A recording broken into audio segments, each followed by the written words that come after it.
Everyone, welcome to the third edition of the Guru Mantra podcast. And here is your Guru Charan Kumar. Today we have a special student guest speaker, Vansh Yadav, who scored 7 points in all the IB subjects. Yes, you heard it correctly. And got a perfect score, 45 out of 45.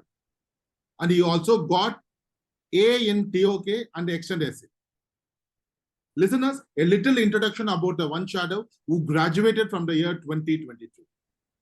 In the realm of academic excellence, few achievements shine as brightly as securing a perfect score in IB program. That is Vansh. Among the elite group of students who have accomplished this feat, only few students have achieved this feat, and one of the students is Vansh Yadav, who has not only achieved a maximum 45 points, but also demonstrate an unwavering commitment to holistic learning, leadership, and community service. This score is a testament to the Vansh dedication, resilience, and passion for the knowledge.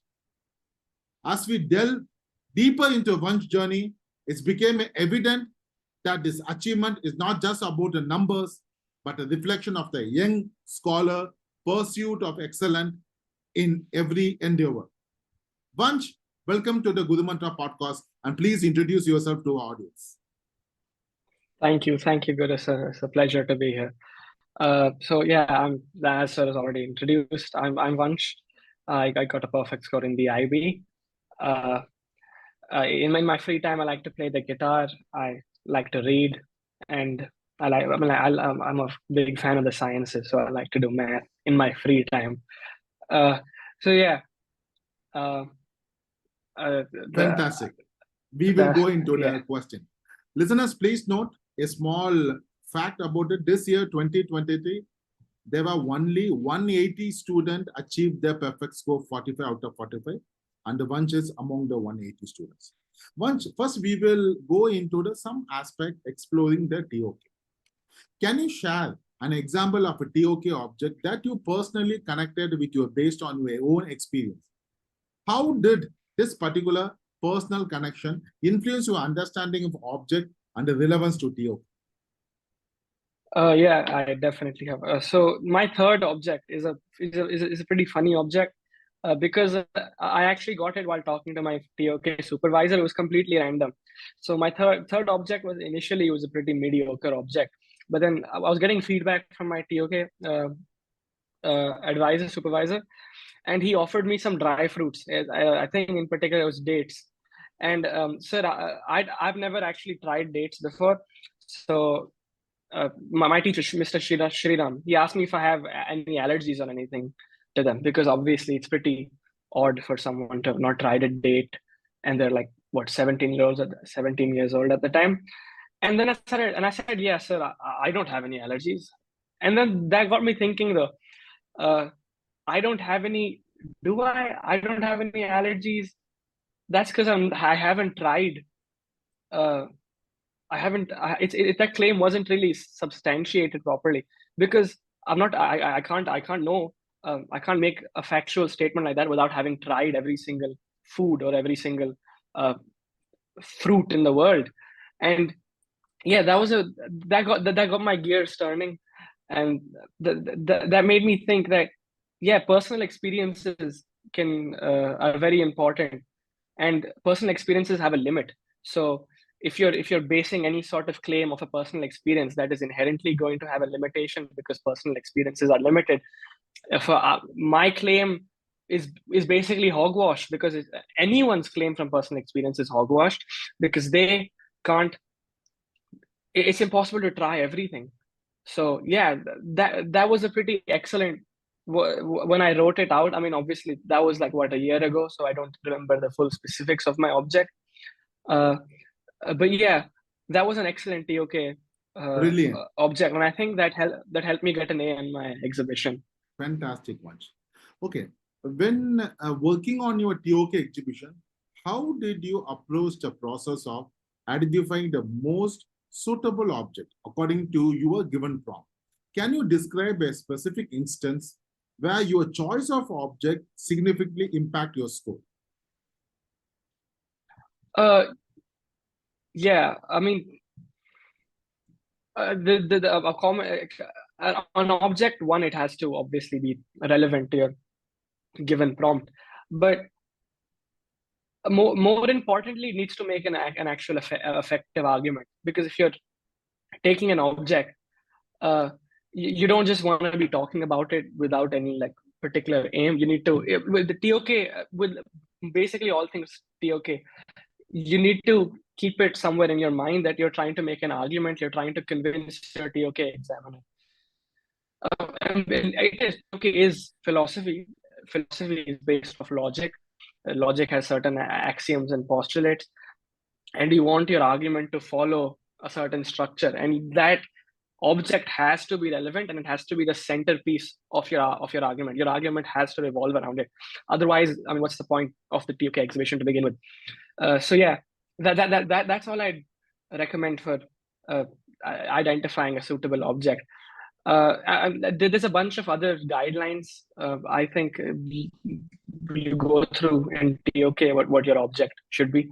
I mean, obviously, it's been a year for me, so I don't remember most of them. But yeah, as long as you satisfy those and you're actually cognizant of the fact that your object has to help make an argument, you're set.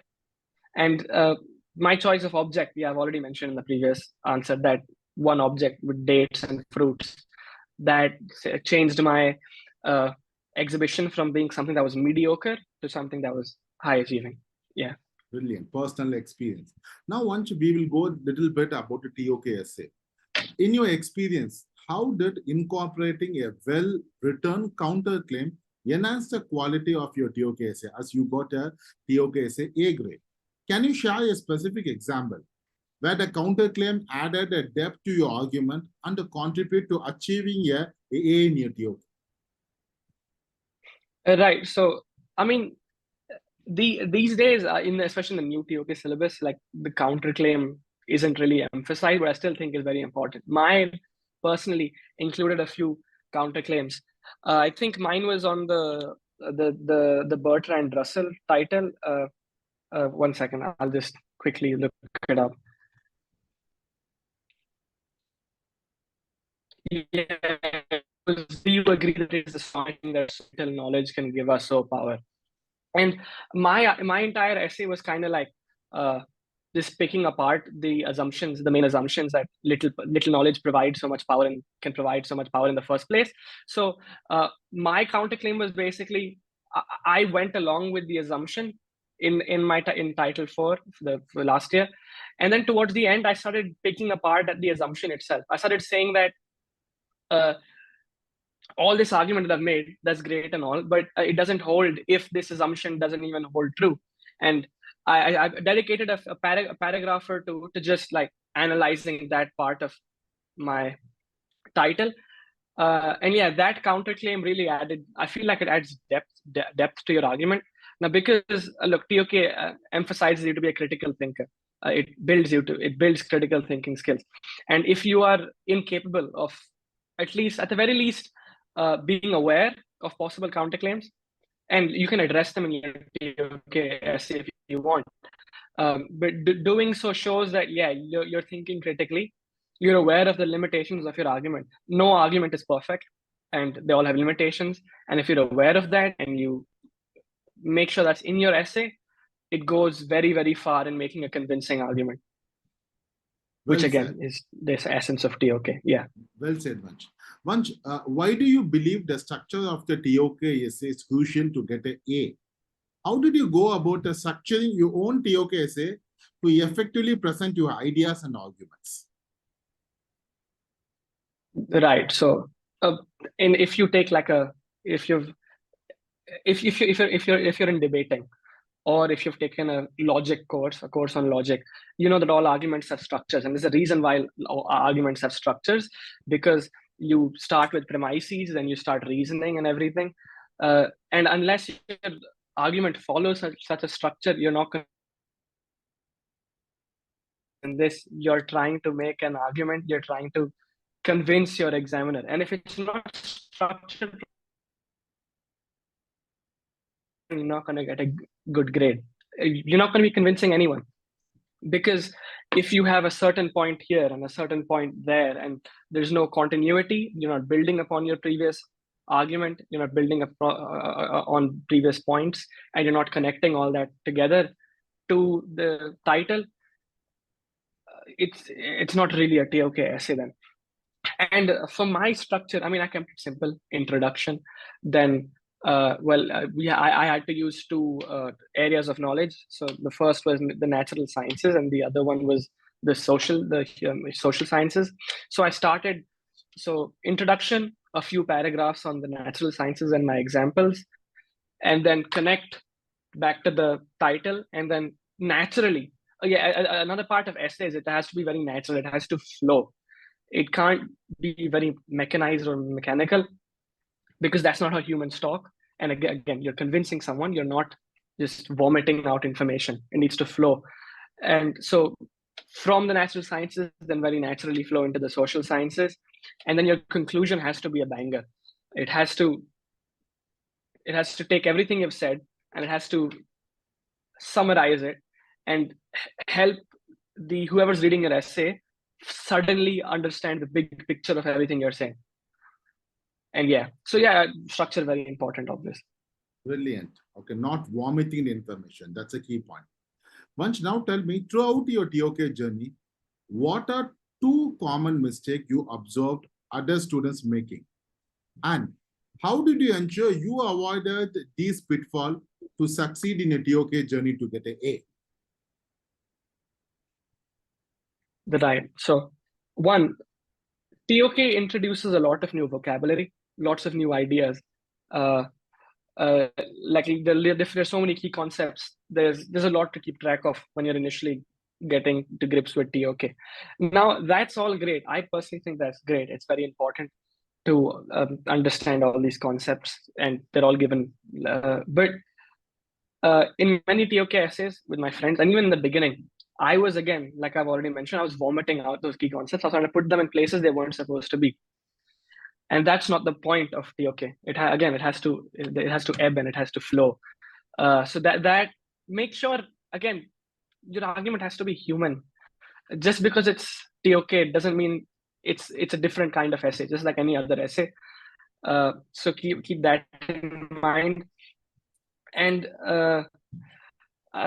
another common mistake, I mean, I'm thinking, unfocused arguments. It's very easy to go wildly out of scope in TOK.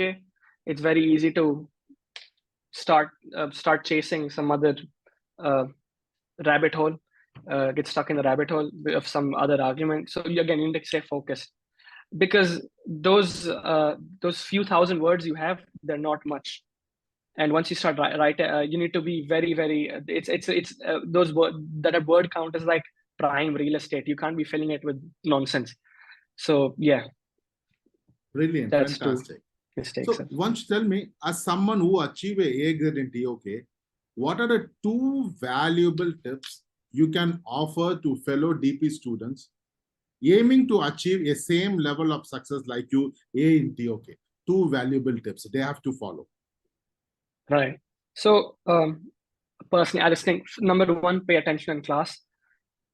If you TOK is a sort of subject where if you don't pay attention in class for one or two classes, you'll be lost for the rest of the year. So don't pay attention in class, man. And second, question everything. TOK is about asking questions, is about critical thinking. And the moment you get complacent and just accept an answer at face value, that's where you're doing a big disservice to TOK. Because that's not what it's about. Yeah. That's a valuable tip. Now, Okay. once we are moving into some question related to the extended essay. Before we go for the question, can you introduce your audience? What is the extended essay subject? A little bit about your topic and research question. Right. So the extended essay is essentially a research paper we do. IB. You choose it from any subject. And yeah, you write. The aim is to write a highly academic piece of work that aims to answer a certain research question. Now, I did it in the natural sciences, the hard sciences, particularly physics. So this research, this is it's a sort of research paper that is more strict in the way you approach it. But yeah, there's still degrees of freedom. So my EE was on classical mechanics. So I was investigating. Now this is I'll get technical here, but there's a phenomenon known as the looping pendulum. It's when you basically wrap two heavy masses. You take two heavy masses, you connect them by a string. You pull up one of the masses and you release the other at a certain angle to the horizontal. And the observed motion we see is that it loops around the rod and it wraps around the rod. And I found it out completely by chance. I just saw this happen one day. This is the ideal EE scenario that you see some natural phenomenon, and my initial EE topics were very, I'd seen them online and stuff, but yeah, the kinematic properties of that motion or change the ratio of the masses on that pendulum and saw how it changes the angular velocity or the looping. But yeah. So Vansh, now we are going to exploring some questions related to extended essay. Can you tell the subject and research question about your extended essay? Right. So I did my extended essay in physics, and I investigated this system known as the looping pendulum. You just take, it's very technical. I won't go into depth, but I basically investigated how changing the ratio of masses of a string passed over two masses connected by a string passing over a rod, and you release one of the lighter mass to the horizontal, and you see that it loops. So I investigated how changing the ratio of masses affects the angular velocity at which it loops. Yeah, that was my physics RQ. Excellent. Okay, that's the reason why you got AA in extended essay. Now tell me, Vansh, while working on your EE, what were some of the most challenging moments you faced? And how did you overcome them ultimately to excel in your research?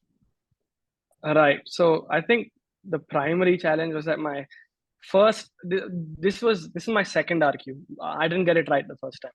The first time I decided to do a physics CE in something related to fluid mechanics. And now you might not know what fluid mechanics is, but it's a very, very complicated sub-discipline of physics. And in fact, the EE guide actually warns, the physics CE guide warns against doing anything related to fluid mechanics. But I still did. I still did because I thought I'm invincible. And I spent months and months chasing a dead end because fluid mechanics has very, very difficult math, very, very difficult to test. And eventually, I realized I had to suck it up and I had to say, nah, I won't be able to do a fluid mechanics based EE. And I switched my topic. And that was the best decision I've ever made. So, and I was obviously always fearful of switching because I thought, what will people say? I'll lose so much progress. But I made it up. So I could, that was the most challenging part of my EE. And it did help me over excel because unless I had switched to something that I was actually feasible, I would have chased a dead end and I don't know where my EE would have gone. Yeah, fantastic. That's the primary challenge. Vansh, can you tell how did you go about familiarizing yourself with the criteria for the extended essay to ensure you met the requirements for achieving a grade? Were there any specific strategy or resources that proved for you helpful? Right. Number one, the EE rubric, it's there for a reason. If you read it thoroughly, you self-assess your EE. Whenever you do something, you self-assess and say, is this meeting the rubric? That will do wonders for EE. Most EE students don't even open the rubric. And if you do it, I think you're already ahead of the pack by a significant amount. And you self-assess with that rubric, you're golden. Also, your teachers, your EE supervisor, they have a very, very good understanding of the rubric, and they give you feedback based on that. So make full use of your feedback. Take as many feedbacks as you can. I mean, there's obviously an official limit, but take as much feedback as you can. Yeah. So that's if you familiarize yourself with the rubric and take full use of your feedback, you're good. Yes, that is a true one. During your extended essay journey, Vansh, how did you actively develop and apply critical thinking skills, both within the context of your research and in other aspects of life using the extended essay? Right. So the thing about the EE is half the time your RQ is something that is very niche, something that most people, if you're lucky, most people have never done anything related to it. And you need to build upon existing information out there. And that's where the critical thinking comes in. Because for your IA, you might have had a very simple topic, which has been done many, many times by someone else. And you just look it up, you gain some inspiration, but you still have a guideline. With the EE, you're on your own. And that, if you're able to take in all this information from all these sources and morph it together into your own EE, that takes a lot of critical thinking skills. Because again, you're on your own. You're doing this all yourself. You're, especially in physics, you're developing a mathematical model by yourself. You won't find this mathematical model anywhere else, hopefully. Or maybe this is a very new application of that mathematical model. So that obviously develops a lot of critical thinking skills. Also, again, when it comes to your RQ, when it comes to your approach to your research, and managing time, that also takes a lot of critical thinking skills. I mean, obviously it's more self-management, but you need to critically evaluate, am I putting enough time into my EE? Where do I want my EE to be? If I want my EE to be here, how much effort do I need to put in? How often do I need to work on it? That also takes critical thinking. So yeah. True words. Vansh, now tell me, in your opinion, what are two common mistakes that students tend to make while undertaking the extended essay projects? And what advice would you give to avoid this kind of the missteps? So I can only think of it. I'm only feel qualified to speak on a physics or science EE, but number one, this is their EE. They make it stick to a very specific structure, especially like one you see in the IA. That's not what you're supposed. I don't think that's what you're supposed to do in an EE, because again, you're on your own. You don't have to stick to that format. This is not a test of the IA is a test of your ability, your lab work ability. The EE is you doing actual research. So functionally, your IA and your EE cannot be the same thing. They can't have the same structure, because it isn't as straightforward. And that you can see that you should be able to see that in your structure. You're putting so much focus on theory and your mathematical model, and you're more rigorous with your experimental techniques. And sometimes you might not even have a mathematical model, but there's so many things you can throw into the mix that make your EE different, and I mean in a way more spicy than your IA. So biggest mistake I've seen, they follow a very, very specific structure, one reminiscent of an IA, and that does not fetch you good marks because it doesn't show personal engagement, which is very important. And it doesn't satisfy a bunch of other criteria in the rubric. And well, criteria you'd expect out of any research paper. And number two is pursuing a very, very, I've already mentioned, pursuing a very, very difficult EE topic. It's good to show initiative. It's good to be daring, but you need to be real as well. You need to be realistic. This is a piece of coursework that will affect your grade, so be realistic about it. Yeah. Well said. So, as a last question for extended essay, can you tell as someone who attend a A grade in extended essay, what are two practical tips you can share with a DP 1 and 2 students who want to achieve a A grade in the extended essay like you? Okay, so number one is very simple. Just work on your EE regularly, start early, work on it like once or twice a week. Before you know it, your EE is done. Great. Number two, this is more relevant to like physics, math, EEs. Um, Presentation is very important in the EE. There's a good amount of points dedicated to presentation, and for that, I mean, there are many.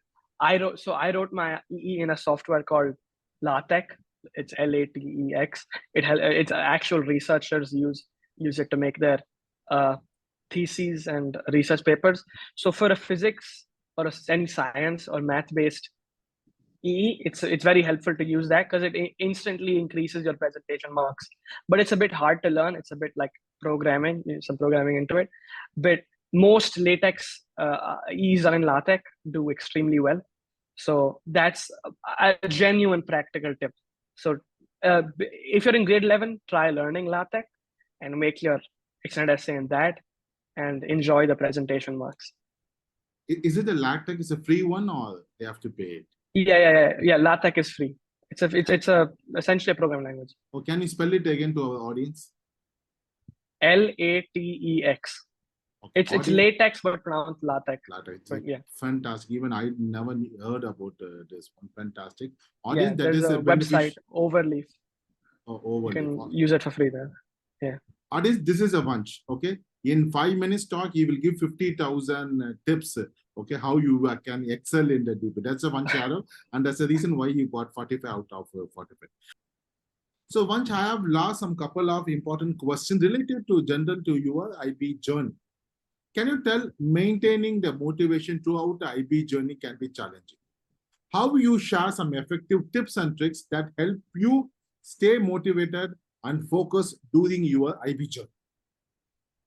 Right. So, I mean, this is honestly, it really depends on person to person.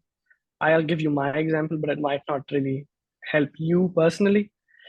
So I've always had like a big picture in my mind of what I want to do and why I want great grades. So that's always helped me motivated because I've had the big picture. I know that I want to get into a good uni. And why do I want to get into good uni? Because I am very passionate about like space exploration and stuff, building rockets, and I want to make a difference. And to make a difference, I need to be the creme de la creme, the cream of the crop. So yeah, that's why I worked hard. Also, my parents, I mean, they've put so much into me, and I obviously I want my parents to be happy that their son is doing well. So that also helped me stay motivated. And yeah, as long as you have like an aim coming into the IB, if you come in aimless, you're gonna have trouble studying, because like the IB there are ups and downs. But if you have a goal, if you have an aim, you'll sail those rough seas. It'll be fine.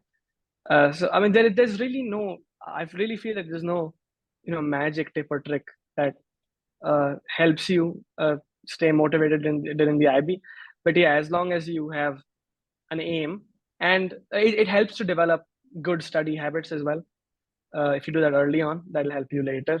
But yeah, that's how you stay motivated, I guess. Exactly. Listeners, please note here small tips. Vansh Yadav mother is physics teacher, and I and Vansh mother working in the same department. So that is an extra tidbit here. And you can see why he has taken the extended essay in physics and why you want to go for the aerospace. So this all linked from his parents. That is a big motivation, what they say. Fantastic, Vansh. Yeah. Vansh, can you tell, reflecting on your final exam preparation, what specific strategy did you employ to achieve a perfect score 45? Were there any study technique or time management approach that you found particularly helpful you can share for our audience? So for me, like obviously, when you come into the IB, if you come in like with a lot of motivation, you're going to look into a bunch of study techniques. You'll probably come across like the Pomodoro method and stuff like this. That really didn't help me at all. So, but what did help me was making a timetable during exam time. So, like say 1 month before exams, trials, for example, uh, and the final exams, I just make a timetable, and these timetables would be very, very. So, I mean, I don't mean these would be like 14-hour study days, very, very long hours. 14 So, and hours. yeah, My yeah, God. you probably won't believe me, and that's fine. But I did actually. But to be fair, like plus or minus 4 hours, actually minus 4 hours, 10 to 14 hours. And that why was that? Because I gave lots of importance to my HLs, physics, chemistry, and math. They're very dangerous HLs, the big three. So for them, I'd easily dedicate 4 hours a day to each of them during exam time. So that's already 12 hours, and the rest I'd fit in like eco, English, French. French towards the end required a lot of effort because I got complacent with French and I started doing subpar, so I had to put in a lot of effort towards the end. But yeah, timetables, waking up early too. At one point, I was waking up at 4 a.m. to start studying. Then why was that? Because during the early hours, you don't get disturbed. I was still getting 8 to 9 hours of sleep. So it wasn't anything superhuman waking up at 4 a.m. I just changed my schedule to start waking up 4 a.m. But no one's awake. It's quiet. It helps you get a lot of work done. And I use that primarily for math. But yeah, that's what I mainly used. I also made a lot of use of past papers for especially physics, chemistry, math. Those are very helpful. I went through years and years of past papers. Uh, and for like physics and chemistry, the textbook is your Bible. So I inhaled the textbook during. So like I knew like every page of the chemistry textbook at one point. Yeah. So that just these are some tips and some techniques which help me effectively retain knowledge and study, get a lot of content into my head for Amazing. exams. Timetable for the examination. Fantastic. Vansh, can you tell how do you envision your perfect IB score 45 benefiting you in your life beyond the school? Do you see any potential connection between the skills and knowledge gained to the IB, to the program, and your future goals? So a 45, I mean, at the end of the day, it's just a number. Now that might come very pretentious coming from me, but seriously, I mean, functionally, I've seen that once you're into the 40s and plus or 40 plus, you're already like a very motivated person. And half the time, it's honestly just random chance who above 40. And even like besides academic scores alone, what like you like the skills and benefits the IB gives you, those are I think that's irrespective of your score.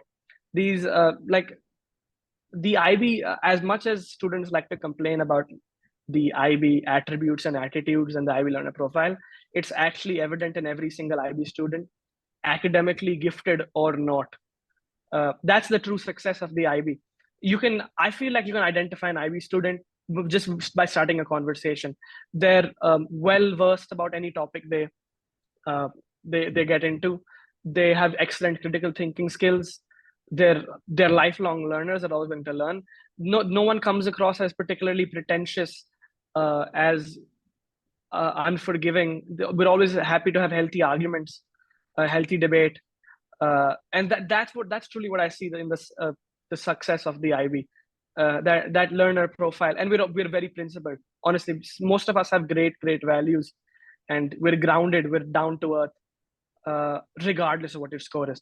So yeah, and again for the 45 itself and your grade, that besides uni, getting into unis, and perhaps for the first year of uni, people will still ask for your score. But besides, after that, I don't think your score really matters that much. So like, don't really beat yourself. Uh, uh, don't really waddle, or there's no reason to think that much about your score. But yeah, it's nice. Well said. Well said. So, Vansh, when reflecting on your academic journey, What do you believe apart from others and contributed to your ability to achieve this goal? Yeah, wait, so could you repeat that question? I I'm didn't saying, quite. when reflecting on your academic journey 2 years, when you're reflecting, Mhm. what Yeah. do you believe set you apart from others, other students, and contributed to your ability to achieve this perfect score in the IB exam? Right. So I think number one, my study habits. I had my study habits during exam time. Really like it was like a it's like a super ability or something like that. That really helped me. Also, I had an aim. I had a reason to be studying. I had a reason to be putting in the long hours. And uh, I don't know if this makes sense, but really, I'd gotten into my head that at one point that I had nothing to lose and everything to gain by studying. So I just put everything in, because why not? I mean, you're spending 2 years anyways. Might as well go full send with it. Work as hard as you can, and it doesn't really uh, yeah. I don't know if that makes sense. Uh, but yeah, that's what I primarily think set me apart. I just realized I had to work hard. I had gotten that into my head, and I stayed focused on my goals. Really, I mean, there's like really no secret sauce that helps you get good at academics. It's just work hard, man. Just work Fantastic. hard, seriously. Work hard. Okay, listeners, I hope you are listening. Vansh, throughout your IB/DP course, what were some significant challenges you encountered, and how did you overcome them to continue progress academically and personally? Right. So let's see. In the start of my DP, like I got involved with like I was more interested with like friends and like teenage stuff, like the pursuing that uh picturesque high school experience. That yeah, I want to talk to people, and everything that's read between the lines, everything that comes with it. uh and that in the beginning it was great and everything, but my grades started suffering at the start of the just 11th first semester, like, grade 11. And that was a bit of a wake up call that, hey, look, it, pursuing the picturesque high school experience is great and all, but you need to get real at some point. And I managed. Thankfully, that came at the end of. I think for me, it was uh, it was the holy break of DP1. I studied a lot during the holy break before. So that's around March. And back then DP1, no one really studied. I mean, it was DP1. It's holy break. Who's gonna study? I did, and I feel like that propelled my journey into doing well academically, because the study that entire week I just spent studying, and that's the first time I put into like a 10-12 hour study day, and that study habit stayed with me for all of DP2. So that was the first challenge. Second, procrastination is a huge problem, and honestly I haven't solved it. I still procrastinate like crazy. I procrastinated like crazy during DP2 as well. But yeah, again, like a timetable really try to fix that, because I didn't really leave. Because if you have a very lax day and you just wing it, you're gonna let procrastination get the better of you. So that helped me with procrastination. And yeah, I mean, another issue was, I mean, this is very personal, but like toward in the middle, like a few months before exams during mocks, my dad got sick, and that was very emotionally draining.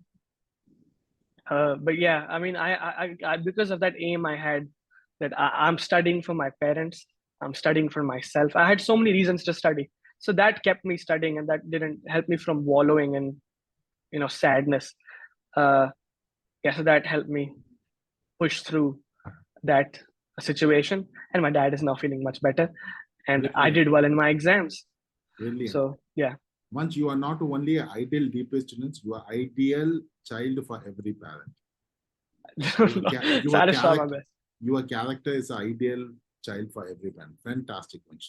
Vansh, now tell me, as a student who achieved a 7 in all the subjects, what are the 2 pieces of advice you can offer the DP students aiming for a top grade in their studies? Yeah, pay attention in class, make notes. You'll be surprised. Like, this is very generic advice, but you'll be surprised at how many students fail to just do these basic 2 things. Hell, I even failed to do it for most of DP1. That it got into my head later on that, oh my god, I'm supposed to take every class seriously, because there's a lot of content, especially towards the end. Uh, so much content is being discussed, and I mean, you need to stay on top of all of that. And other than that, your grade is not just it's not just a raw score. You have IAs, you have different papers with different weightages, and if you can identify your strengths, like for me, I knew that paper 1 in physics, I never paper 1 was always like a problem for me, so I put in a lot of effort into paper 3 and paper 2 and my IA. And even though I did okay in paper 1 physics, being aware of the fact that I'm weak at one of this assessment component, and if I want to do well, I need to make it up in all of these other components. So I was very cognizant of that, and that helped me get a very high grade in physics. And that applies to basically any other subject. Similarly, for English, paper 2, I did take language and literature, and paper 2, I was never good at it, and I did obviously try to improve at it, but I knew there was somehow also going to be a weakness. So I focused on the IO, I focused on paper 1, and that helped me get a great score. So these are some just basic tips. Once your final question, which everyone wants to know, that is important even for me. Dealing with a stress is a common challenge for many DP students, especially in the grade 12. How did you personally cope with stress, especially considering the demand of the IBDP program and your personal experience? Right. So, I mean, it's very, it's specific from person to person. But I had 2 main strategies. One, I let the stress fuel me, like the stress and angst and just everything. I was like, come on, it's just a few more months. Push through it, man. It'll be over. It'll be all over. And yeah, it does eventually get over. So, again, some people can do that. Some people can't. So yeah. Also, I use sleep to my advantage. Whenever I got stressed, I honestly just slept. Brilliant, brilliant. Get a good night's sleep in 10, 11, 12 hours, even if you're feeling adventurous. And for me, that helped keep the stress away. Because sleeping, it just fixes everything, doesn't it? Yeah. That's a fantastic. Just Vansh, it's a brilliant conversation with you about your success on all your experience, which will be a lesson for many DP students who want to achieve the high grades. Vansh, your final words. Thank you. Yeah, well, no, thank you. Thank you for listening to me, DP students, teachers, and yeah. Again, like I just want to say that there's no secret sauce to a 45. Just work hard. I just want to keep stressing that, because I was not a special kid. I'm not particularly gifted academically. I just worked hard, and yeah, But I like the word just work hard. Just is yeah, important. honestly. Open your book, my man, my guy. Open the book and start studying. Brilliant. Listeners, thank you for listening to Guru Mantra podcast with your host Guru Charan Kumar. I hope you enjoy our deep dive into all the tips, tricks about the DP, TOK, and the extended essay. If you enjoyed this episode, then you can help and support the podcast. Please share with others, post a note on social media, and leave the rating and review. And thank you so much until we meet for the next episode. Thank you.